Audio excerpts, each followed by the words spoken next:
कि आप शो करते हैं, अच्छा लगता है, लेकिन मुझे ये बताइए कि बेटियां क्या सिर्फ एक ही परिवार की होती हैं? बेटियां तो सभी परिवार की होती हैं। और ये रुकैया ने लिखा है,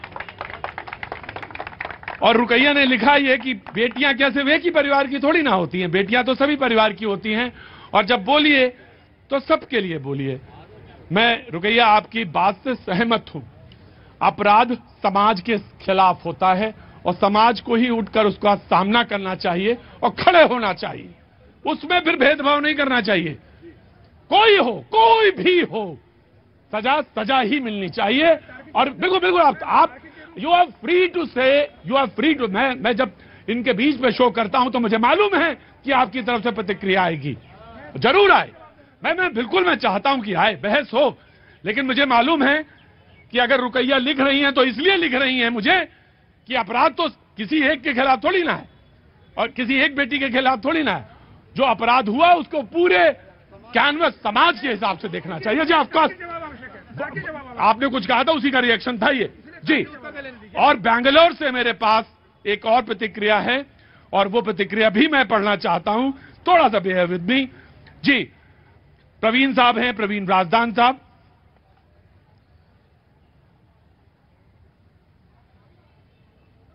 Pratik ji, from last couple of weeks, I had observed that you used to react with your positive thoughts, but unfortunately, today you were silent on rapist word. उन्होंने कहा कि आज आप चुप हैं। नहीं, मैं बिल्कुल चुप नहीं हूं। मैंने कहा, पहला सेंटेंस अगर आज हमने बोला है यहां पे शो में, तो मैंने कहा कि रेप हुआ है, मारा गया है, घृणितम अपराध है, उसकी सजा तुरंत से तुरंत मिलनी चाहिए। अगर मैंने ना बोला हो तो बताइए आप लोग। बोला है ना? तो प्रवीण साहब शो देखते हैं, अच्छे हैं व्यक्ति, प्रतिक्रिया देते हैं। मैं बिल्कुल चुप नहीं हूं, बिल्कुल चुप नहीं हूं। और उसका सजा होनी चाहिए। मैं कहता हूं जी, ऑफकोर्स, वन बाय वन। पहले मैं Shailendra, then I will come. मुझे दे दीजिए पहले प्रतिक्रिया। तो क्या ये तय होगा, वेट से तय हो रहा है कि किसका वजन ज्यादा है उसके हिसाब से तय होगा? हाँ, मेरे से पूछा गया इसलिए। देखिए मेरी बहन रुकैया जी, आपका बहुत बहुत धन्यवाद, आपने प्रतिक्रिया दी। लेकिन मेरा जो आशय था वो ये था कि जब अपराध जो है एक धर्म विशेष के प्रति हो और सिस्टमेटिकली ढंग से उनके प्रति अपराध को करने के लिए मानसिकता बनाई जाएगी, तब ये सब होता है। मैंने कहा बेटियां सबकी साझी होती हैं, लेकिन मेरा प्रश्न फिर वही है कि अरे मेरी बहन, आखिर ज्यादातर मामलों में हिंदू बच्चियां क्यों होती है, क्यों काटी जाती है, मारी जाती है?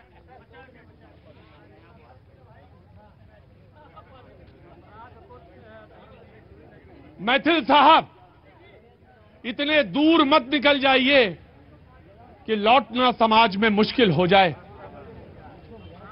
इतनी दूर मत जाइए, बराए मेहरबानी इसी समाज में रहिए। और जो सजा देनी है उस मूर्ख, कातिल, घृणितम, नाम बोलिए उसका। मैं कह रहा हूँ साहिल, मैं सुशील और शकील अहमद साहिल को फांसी की सजा मिलना चाहिए। ये बात, अरे भाई ये बात नहीं है, केवल मैं ये कह रहा हूँ उसको फांसी की सजा, सख्त से सख्त सजा मिलनी चाहिए। वो दिल्ली की बेटी नहीं, वो हिंदुस्तान की बेटी है। मैं सिर्फ एक बात कहता हूं कि इतनी लकीर मत खींच दीजिए बड़ी कि लौटना मुश्किल हो समाज में।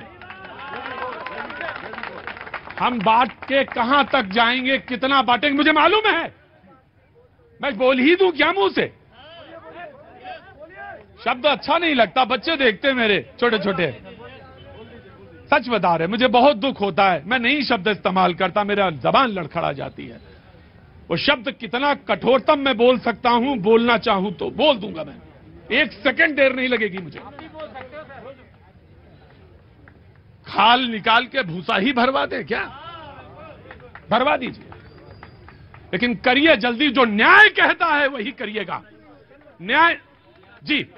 आफ्ताब केस में क्या हुआ? सिर्फ आफ्ताब से अभी तो कुछ नहीं हुआ, साल भर होने को जा रहा है। तो कहीं न्याय व्यवस्था ऐसी है कि कोई बेगुनाह एक भी ना हो और उसको मौका देते हैं हम। हमने बिरयानी भी खिलाई उसको, कैमरा में आ जाने के खिलाई, न्याय किया, लेकिन खिला न्याय किया, न्याय हुआ। जी नहीं, मैं आपके बात में नहीं आऊंगा जी, 1 by 1 जी। प्रतीक जी, अभी सिविल सर्विसेज के एग्जाम का रिजल्ट आया तो हर भारतीय का सीना चौड़ा हो गया था कि बेटियां जो है टॉप 4 पोजीशन जो होल्ड कर रही थी लड़कों की तुलना में, जो हर भारतीय का सीना चौड़ा हो गया था।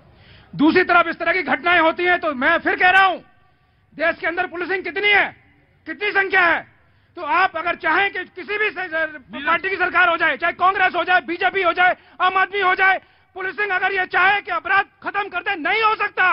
ये समस्या सामाजिक भी है, उसका समाधान देता हूं मैं आपको, जो है सुन लीजिए समाधान। समाधान ये है कि यदि इस तरह के अपराध हो रहे हैं तो न्यायालय स्वतः संज्ञान ले और सर्वेक्षण कराए कि यदि एक तरह के अपराध अगर सर्वेक्षण के आधार पर अधिक हो रहे हैं तब उस पर जो है कमेटी बिठाए, जांच कराए और तमाम जो है उस वर्ग के लोग उनको आगे आना चाहिए, पहल करें कि भाई आप कह नाम जो है रोकिए इस पर जो है। शैलेंद्र जी, मैं आपसे सहमत नहीं हूं यहां पर, इसलिए मुझे भी कहने का हक है। हर काम न्यायालय ही करेगा क्या?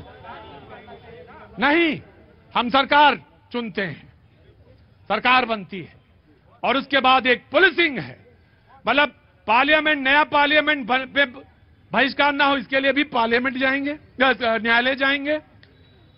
रेपिस्ट है, मारा है, हम पार्लियामेंट जाएंगे, हर चीज, सॉरी न्यायालय जाएंगे, हर चीज में न्यायालय ना। हमको भी सोचना है, हमने चुना है किसी को, कोई हो। जी जी जी जनाब, जनाब आम आदमी पार्टी माफी के साथ जी।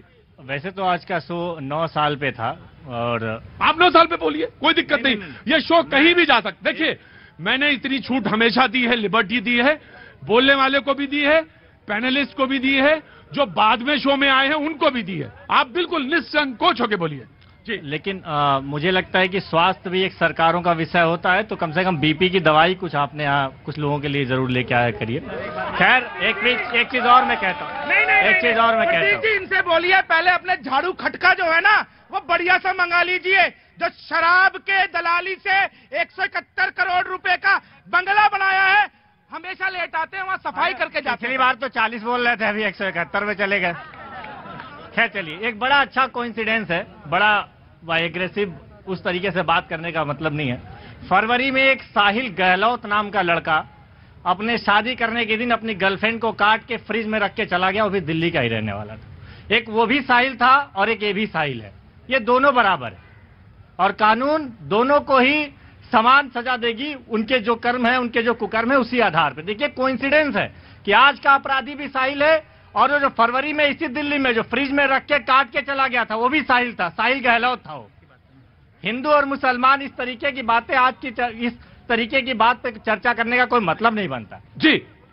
प्रतीक जी, मैं एक ही बात कहना चाहूंगा कि वोट बैंक की और तुष्टीकरण की राजनीति करने वाले पहलू खान और अखलाक के लिए छाती पीटने लग जाते हैं। सारे विपक्षी दल आकर के छाती पीटने लग जाते हैं, हाय हाय हाय। आज एक मासूम हिंदू बच्ची का कत्लेआम किया गया चाकू से गोंद गोंद करके, तो ये लिबरल गेम कहाँ है? ये विपक्षी दल कहाँ कौन से बिलों में छिप गए? तो ये दोहरा चरित्र क्यों होता है? मेरा मूल सवाल ये है कि ये दोहरा चरित्र कब तक चलेगा? केवल वोट बैंक के लिए केवल एक समाज के लोगों को प्रताड़ित किया जाता रहेगा। आप देखिए, केरला स्टोरी आई, आपने देखा किस तरह से यूएन की ह्यूमन जो एजेंसियां, उन्होंने कहा कि यहाँ की बच्चियों को धर्मांतरण करा के सीरिया भेजा जाता है, अफगानिस्तान भेजा जाता है। तो उस पर ये लोग मौन धारण करने लगे, बोले नहीं ये तो बीजेपी एक एजेंडा चला रही है। लेकिन मैं पूछना चाहता हूं, ये आंख बंद करने वाले जो ठेकेदार है तुष्टीकरण के, ये कब तक इस देश को बांटने का काम करेंगे?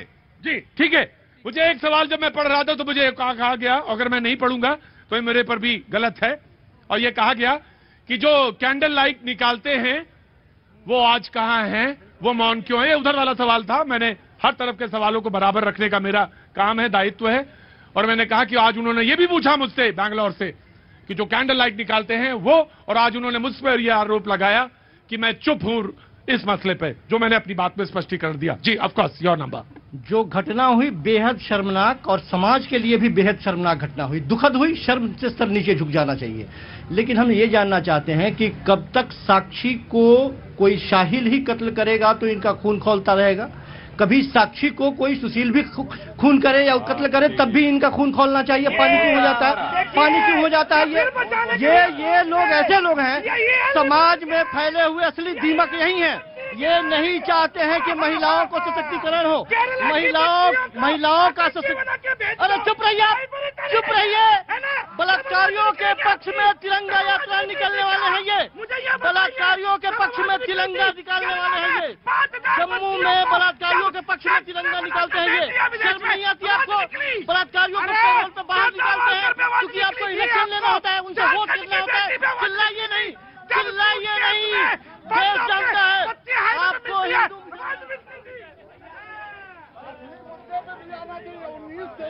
1990 के पहले जो फिल्म आती थी। एक मिनट जी, पॉलिसी में स्पेशलाइज्ड हूँ। मैं प्लीज बैठिए। हाँ जी, मैं पॉलिसी में स्पेशलाइज्ड हूँ। पॉलिसी में स्पेशलाइज्ड हैं। बहुत सारे लोग यहाँ पे आते हैं, बहुत धैर्य के साथ खड़े रहते हैं और अच्छे लोग, बोलने वाले लोग। जी जनाब, अच्छे लोग हैं, बोलने वाले लोग हैं। अपना कहाँ से आए हैं आप? मैं बोकारो से रहने वाला। बोकारो से रहने वाले। पॉलिसी पे कुछ जी बोलिए। पॉलिसी में स्पेशलाइज्ड। और अभी जो जितने भी क्राइम हो रहे हैं, आज नहीं, ये तो होती आ रही है क्राइम और रेगुलर हो रही है, हर बार खंडन कर दिया जाता है, लेकिन उसके ऊपर कोई करेक्टिव एक्शन नहीं लिए जाते हैं। तो आज के डेट में सरकार को फिर से एक बार जो क्राइम कंट्रोल का जो प्रोसीजर है उसके ऊपर फिर से सोचने की आवश्यकता है और बहुत गहराई से सोचने की आवश्यकता है और आधुनिक जो डिमांड के अनुसार उसको सोचने की आवश्यकता है। मैं आपसे एक बात कहना चाहता हूं क्योंकि आप पॉलिसी मैटर से जुड़े हुए। नीरज, मैं आप ही के पास आ रहा हूं। बिल्कुल, मुझे एक सेकंड दे दीजिए। मैं आज जब आता हूं यहाँ पे लगभग, तो मैं अपनी गाड़ी में बैठता हूं तो वहां पे कई लोग आ जाते हैं मेरे पास और एक सज्जन आए मेरे पास और बात करना शुरू किया उन्होंने और कैमरा ऐसे लगा दे। मुझे अंदाजा हो गया कि ये लाइव कर रहा है, रिकॉर्ड करे। कोई बात नहीं, बात करिए। लेकिन मैंने कहा ये क्यों रहते? बोले मैं 24 घंटे लाइव रखता हूं अपने को। वो शायद यहां खड़े भी होंगे। बोले 24 घंटे लाइव करता हूं, मैं एक्सपेरिमेंट कर रहा हूं। मैंने कहा 24 घंटे आप कैमरे को सामने रखते हैं, कोई बात करना चाहे तो आपसे नहीं। बोले जो बात करे वो रिकॉर्ड होगा। मैंने कहा क्यों? मैंने कहा क्यों? आखिर क्या आपको कोई समस्या, आप मुझसे बात करना चाहते हैं, आपकी कोई समस्या है, आप कोई बताना चाहते हैं? नहीं, आपको बस सिर्फ रिकॉर्ड करना है मुझे। मैंने कहा भाई मैं तो कोई जो बात यहां कह रहा हूं मैं वहां बात कर रहा हूं। बोले नहीं, मुझे कोई स्टडी कर रहा हूं।